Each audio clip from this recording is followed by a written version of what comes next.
É um crime contra a memória e um crime contra a história. E jornalista nenhum pode cometer um crime desse.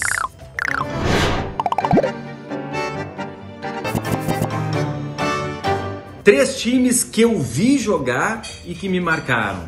Vamos fazer em ordem cronológica. Primeiro, Internacional, aquele time de 1979, campeão brasileiro invicto. Quando eu comecei a torcer por futebol, um time que tinha no meio-campo Batista, Jair e Falcão, um time fantástico. Depois dá para citar o Milan, aquele time de 87, 88 até 91, um time imbatível na Europa, ganhou tudo que poderia ter ganho, um time que tinha na zaga Baresi e Maldini, mas tinha também o Gullit, o Rijkaard, o Van Basten na frente, um time fantástico. E por último, o Barcelona, claro, do Guardiola, que tem a bola como referência para um posicionamento coletivo. O Guardiola que deu um novo posicionamento para o Messi para ele se tornar esse fenômeno que ele se tornou. Um Xavi e Iniesta, dois gigantes do futebol mundial de coadjuvantes desse Barcelona do Messi. Por ter o Messi, esse cara fora de série, também um time fantástico. Time superestimado para mim é fácil, o Brasil da Copa de 2006, do quadrado mágico. Antes da Copa era só escalar Kaká, Ronaldinho, Ronaldo e Adriano para o Brasil ser pentacampeão do mundo. Bastava isso para o Parreira. O Parreira escalou, mas aí veio a França, o gol do Henry, decepção. E aí lembraram que o Cafu e o Roberto Carlos eram dois laterais velhos, que a seleção não se preparou bem, que não havia uma estratégia, um esquema de jogo definido, não houve preparação para isso. Mas era tarde. O quadrado mágico, na verdade, se tornou um quadrado trágico e aquela seleção foi decepcionante pelos valores que se tinha, mas pela discussão pobre que se teve antes da Copa. Jogador superestimado, para mim tem um. Eu pensei muito antes de responder essa. Para mim é o Beckham. Não que ele tenha sido um jogador médio, ele foi um jogador acima da média, mas ele nunca foi para mim dentro de campo tudo aquilo que ele era fora dele, o que ele representava, o tamanho que ele tinha. A seleção inglesa, no tempo dele, poderia ter conquistado algo maior. Era uma geração fantástica. E ele era uma das referências daquela seleção. Para mim, o Beckham foi, sim, superestimado. Agora, subestimado. Eu pensei em dois. Pensei no Garrincha, que sempre foi meio sombra do Pelé e foi um jogador fora de série. Na Copa de 62, a imprensa sempre perguntava, e várias manchetes foram no sentido de que planeta veio esse Garrincha. Melhor jogador da Copa de 62, melhor ponta da Copa de 58, um fenômeno, mas que sempre teve a sombra do Pelé, né? Esse que é o maior do mundo. Mas eu vou falar de outro, eu vou falar do Neto. Neto que jogou demais no final dos anos 80, início dos anos 90, era a referência técnica de um Corinthians que ganhou títulos, de um Corinthians muito forte, que alimentou a paixão corintiana. Ele não ter ido para a Copa de 1990 foi um erro histórico do futebol brasileiro. O Neto deveria ter escrito também uma história na seleção brasileira, como escreveu no Corinthians. Jogava demais, ninguém jogava mais no meio campo do que ele, naquele finzinho dos anos 80 e início dos anos 90. Time subestimado, para mim, o Palmeiras de 92, 93 do Vanderlei Luxemburgo. Eu me lembro de começar a trabalhar nessa época e fazer alguns jogos ainda no Rio Grande do Sul, do Palmeiras. Eu via aquele time jogar e dizer, meu Deus, não tem time do Brasil para parar esse Palmeiras do Luxemburgo. Jogava demais, foi campeão, é verdade, se falou muito dele, mas depois meio que se esqueceu. Eu acho que um time que poderia ser lembrado pelo que ele representou, pelas conquistas que ele teve, pelo futebol apresentado e pela ideia de jogo que o Luxemburgo colocou em prática. Era um time fantástico, muito bem treinado pelo Luxemburgo. 2010, Abu Dhabi, Mundial de Clubes, eu estava lá cobrindo para a Rede Globo. O Internacional perde para o Mazembe e fica de fora da final. O primeiro time sul-americano a não participar da final do Mundial de Clubes. O Internacional se preparou muito mal para esse Mundial. Abriu mão do Campeonato Brasileiro, perdia, vinha de jogos ruins e tudo bem, porque no final do ano teria o Mundial de Clubes. Seria só ligar aquela chavezinha ao homem e tudo iria acontecer. Não é assim que funciona no futebol, né? Futebol é sequência, para ver como um jogador tá, se o modelo de jogo tá certo, se a ideia do treinador continua funcionando.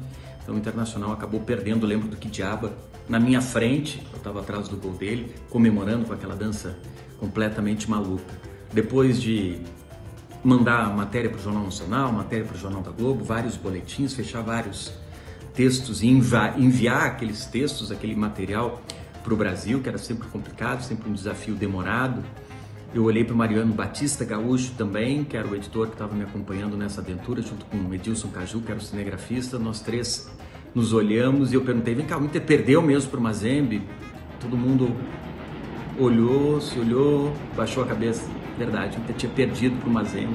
A oportunidade profissional que a gente tinha de contar a história de mais uma conquista de um clube brasileiro, um mundial de clubes, acabou indo por água abaixo, foi uma frustração gigante. Jogo que me fez chorar, 1982, Copa do Mundo da Espanha, primeira Copa que eu acompanhei como torcedor mesmo, aquela paixão de torcedor, de criança, de um guri que via no futebol algo fora de série, algo fantástico, encantador. Seleção que tinha Cerezo, Zico, Sócrates e Falcão no meio-campo, perder para a seleção da Itália, do Paulo Rossi. Aquilo foi um crime histórico, me doeu demais e eu chorei pela primeira vez como torcedor de futebol.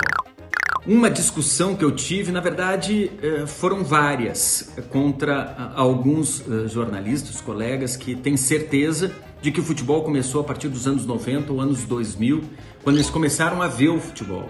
E aí você vai escalar uma seleção de todos os tempos, o melhor time do século, e não se olha para a história, não se conversa com alguém que acompanhou outra geração vitoriosa desse time, não se olha vídeos, não se lê sobre times importantes e históricos desse clube ou dessa seleção.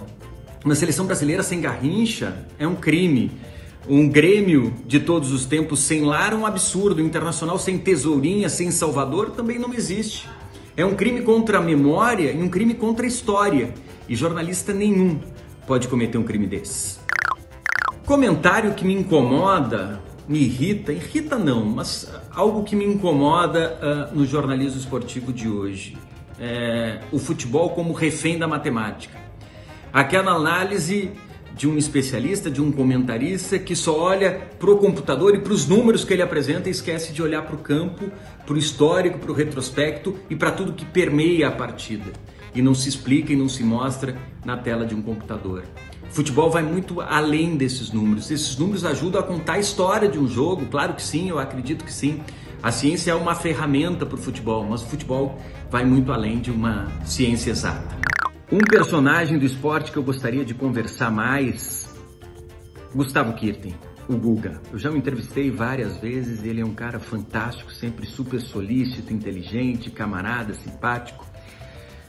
Em uma das matérias, quando ele foi para a calçada da fama do tênis mundial nos Estados Unidos, ao lado de Pete Sampras, André Agassi, eu pergunto para ele, fazendo matéria para o Jornal Nacional, Guga, o que representa estar entre os melhores do mundo e teus pés eternizados na história do tênis? Ele olha para mim e responde, sabe, Andrei, depois da gente ser pai, tudo fica menor, né? Olha só, é a humanização do ídolo. Ele se aproxima da gente, ele passa a ser alguém como todos nós, porque realmente a paternidade é algo maior do que qualquer coisa. Então aquela resposta dele me marcou e me marcou para sempre. Eu acho o Guga um cara fora de série, deve ser fantástico ter uma relação próxima com ele. Uma pergunta que eu gostaria de fazer para uma pessoa do esporte seria uma pergunta para vários ex-dirigentes do esporte, esses que estão sendo condenados por corrupção, por má fé, por desvio de dinheiro de entidades esportivas, Blatter, Marinho e tantos outros, nesse ainda lento, mas inevitável processo de moralização da gestão esportiva. Faria uma pergunta apenas. Valeu a pena? 1987, Estados Unidos, Jogos Pan-Americanos, Indianápolis. Aquela seleção brasileira de basquete. Guerrinha, Oscar, Marcel, Gerson, Israel, Pipoca. Dos três, Marcel, mais 3 pontos para o Brasil. Vai lá, Oscar! Mais 3. Dos 3 pontos, aquela linha dos 3 pontos enlouqueceu os Estados Unidos. Uma virada histórica, um momento ímpar na história do esporte brasileiro. Fantástico, eu queria estar lá para contar essa história gigante, não só do basquete, como do esporte brasileiro. Entrevistar aqueles personagens e depois de enviar a matéria para o Brasil, contar o que eu tinha visto, passar o testemunho daquele jogo histórico. sentar na arquibancada e chorar de alegria. Foi espetacular. 5 goleiros que eu vi jogar, não são os 5 melhores goleiros da história. Vamos lá. Taffarel, seleção brasileira, um gigante fantástico, com números absurdos. Um goleiro que também fez uma carreira gigante fora do Brasil. Taffarel seria um. Buffon, outro. Casillas, da seleção espanhola e do Real Madrid, também um gigante. Oliver Kahn, apesar da Copa do Mundo, ainda bem, Copa do Mundo de 2002, que falhou justamente na final, mas também foi um goleiro fora de série que eu vi jogar. E por fim o Alisson, nesse momento gigante, brigando não só para ser o melhor goleiro do mundo, como é, mas para ser o melhor jogador do mundo. O Alisson é um fenômeno, um jogador fora de série, também entra na relação dos 5 melhores goleiros que eu vi jogar.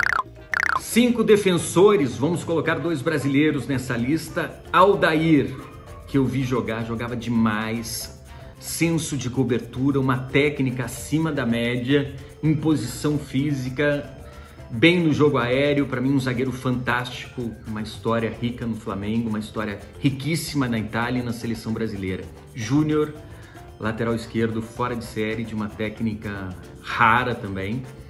2 italianos, Baresi e Maldini, daquele time do Milan que eu citei como um dos 3 que me marcaram. E para terminar, um zagueiro da atualidade, o Van Dijk do Liverpool, que também para mim joga demais. Primeiro, Paulo Roberto Falcão, aquela elegância para jogar futebol, um volante raro, não me lembro de ter visto alguém com tanta técnica, tanta visão de jogo quanto o Falcão.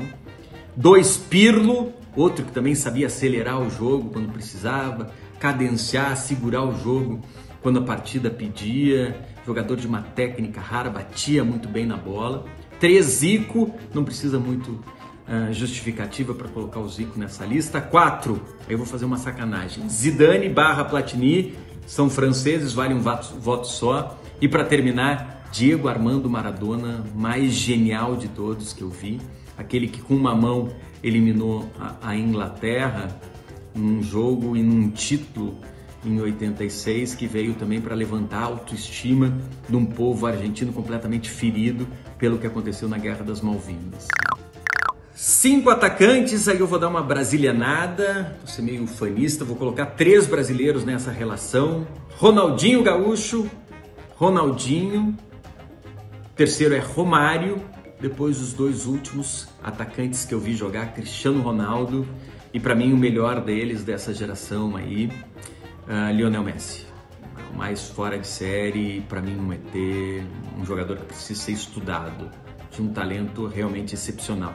Ver o Messi jogar é algo sempre prazeroso. Uau!